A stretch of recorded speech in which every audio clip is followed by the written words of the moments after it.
Kabut asap yang menyelimuti sejumlah kawasan di wilayah Kabupaten Musirawas, Sumatera Selatan mulai tampak terlihat dari pantauan Sriwijaya TV Minggu 6 September 2015.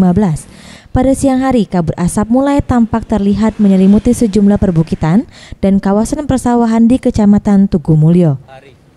Menurut pengakuan beberapa warga setempat, kabut asap ini mulai terlihat sejak 3 hari yang lalu, di mana biasanya kawasan Bukit Botak maupun Bukit Cogong jika di siang hari tampak jelas terlihat, namun akibat kabut asap dua kawasan bukit tersebut mulai tampak samar-samar akibat diselimuti kabut asap.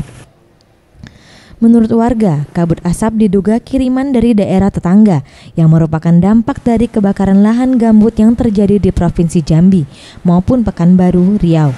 Akibat dari kabut asap ini mulai membuat mata perih khususnya bagi pengguna kendaraan maupun para petani yang tengah berladang. 2 hari. Ya. Ini cukup nganggu dah nih kalau bawa motor selain debu. Ganggu juga nih. Okay. Belum lama udah. Yeah. Sekitar 3 hari 4 hari Pak. Itu Arah sana pokoknya. Jambi lah.